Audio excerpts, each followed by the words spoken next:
Nous l'annoncions également en titre, le président algérien Abdelmadjid Tebboune pour une démarche internationale pour la résolution des conflits du côté du Soudan. Abdelmadjid Tebboune qui a donc adressé au secrétaire général de l'ONU, au président en exercice de l'Union africaine, de l'autorité intergouvernementale pour le gouvernement dans lesquels il a plaidé pour une démarche commune et unifiée pour cesser les combats au Soudan. Dans le cadre de son suivi minutieux et continu des développements dangereux survenant en République du Soudan, le président Abdelmadjid Tebboune, présent en exercice de la Ligue arabe au niveau du sommet, a adressé donc des messages au secrétaire de l'ONU Antonio Guterres, au président en exercice de l'Union africaine Ousmane Ghazali des Comores, ainsi qu'au secrétaire exécutif de l'autorité intergouvernementale, le docteur Wakne Gebeyebou, a fait donc savoir la présence algérienne dans un communiqué rendu public mardi soir. Selon la même source, l'initiative du chef de l'État algérien intervient dans le contexte de la dégradation accélérée de la situation au Soudan sur fond de poursuite des affrontements armés entre l'armée soudanaise et les forces de soutien rapide. Des affrontements qui ont déjà causé à estimer la présence algérienne de lourdes pertes humaines et matérielles, ce qui requiert une action internationale pour mettre fin à l'effusion du sang et revenir au processus de paix pour le règlement de la crise soudanaise profonde. Le président algérien a également affirmé dans le même document, notamment ces trois messages, que les développements dangereux et regrettables que connaît la République du Soudan, pays frère avec ses complications internes et ses répercussions externes, posaient désormais un défi commun qui requiert la conjugaison des efforts de tous les acteurs régionaux et internationaux. Il a aussi appelé à une action commune et urgente en vue d'éviter davantage d'escalade et mettre un terme au combat entre les frères soudanais en les amenant à faire prévaloir la sagesse et à privilégier le dialogue dans la résolution de leurs différends, tout en évitant au peuple soudanais les risques de s'engager dans la spirale de la violence meurtrière qui constitue un danger à la fois pour la paix sociale et pour le processus de règlement politique au Soudan.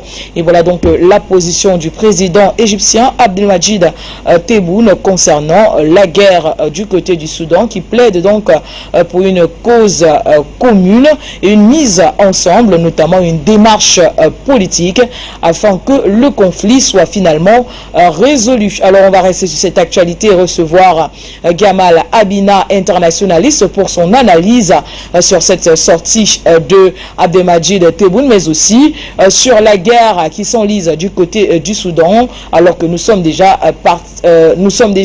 au 5e jour des affrontements. On va prendre cet élément que signe bien sûr Gamal Abina et se retrouver derrière. Bonjour et merci pour l'invitation.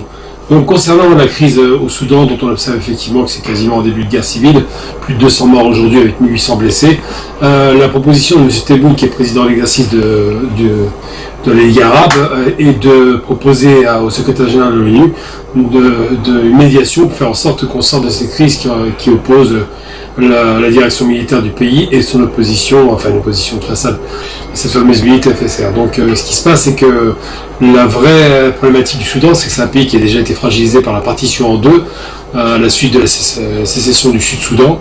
Donc on avait déjà un problème à cette époque-là, puis après il y a l'histoire des Janjaweed avec la question de l'Est de l'Ouest du Soudan, où il y avait effectivement cette guerre larvée qui avait commencé dans le Darfour, et aujourd'hui on se retrouve avec ces fameuses forces qui sont intervenues, les anciens Janjaweed, et qui veulent s'opposer littéralement à la direction politique du Soudan. Donc coup d'état militaire sur coup d'état depuis le départ de l'ancienne junte militaire. On se rend bien compte que les Soudanais ont beaucoup de mal à stabiliser la politique sur place, ont beaucoup de mal à aller vers la transition démocratique de type civil, non pas militaire, et surtout que la grande tradition de Bachir est malheureusement toujours en place, à savoir des rapports de force militaire, des rapports d'influence extérieure, et que si les Algériens interviennent aujourd'hui, c'est parce qu'ils sont inquiets par une dégradation de la situation et une guerre civile qui pourrait ne plus s'arrêter. Donc là, on est vraiment dans une guerre sur Khartoum même, où le palais présidentiel a été pris d'assaut, des bombardements aériens, c'est vraiment la guerre civile dans toute sa splendeur, avec deux forces militaires qui s'opposent, une milice, en l'occurrence les FSR, et la force militaire de l'État soudanais, emmenée par le dirigeant actuel du Soudan, qui n'a pas l'intention de baisser les bras. Alors, la question qui se pose aujourd'hui, c'est est-ce que les Algériens sont en mesure d'influencer la politique soudanaise en parlant de réconciliation entre des frères? Difficile de le croire, il y a beaucoup d'implications extérieures, il y a beaucoup d'influence américaine évidemment, israélienne on sait déjà, puis surtout des acteurs régionaux qui ne voient pas forcément d'un mauvais œil la déstabilisation du Soudan. On sait que le président actuel, Sisi, est en très bon terme avec le président soudanais. On sait aussi qu'il y a des accointances entre l'opposition et les États-Unis. On sait aussi qu'il y a la question de l'Éthiopie sur l'histoire du barrage qui pose problème, qui crée des tensions. Le Sud-Soudan n'est pas sécurisé non plus, puisque c'est toujours une guerre larvée. Donc c'est vraiment une sorte de grand État qui est potentiellement explosif, qui était quand même la plus grande nation africaine en superficie, et qui aujourd'hui, fort même de son pétrole, se retrouve dans une situation difficile parce que la transition politique n'a pas été achevée normalement, parce il y a 3 coups d'État depuis la chute effectivement du pouvoir allié aux islamistes à l'époque. Donc Hassan Tourabi, qui était d'ailleurs à la tête de proue de ce pouvoir islamiste, depuis cette chute, il y a 2-3 coups d'État qui se sont succédés, et là on assiste effectivement à un rapport de force entre deux alliés historiques qui aujourd'hui se positionnent comme des ennemis.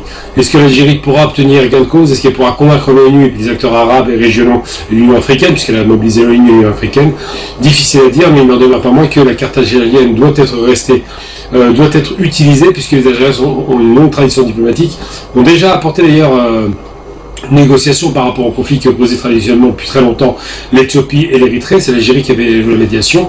On peut espérer que sur la question soudanaise, les Algériens obtiennent les mêmes résultats. Ça reste dangereux, c'est une zone explosive. Il y a plusieurs déjà, sur un plan régional, avec la Somalie qui est déjà atomisée, plusieurs pays dans la région qui ont des difficultés chroniques de stabilisation politique. Mais là, effectivement, par rapport à la question soudanaise, la question reste ouverte. Merci à vous, Gamal Abina. Afrique Média, le monde, c'est nous.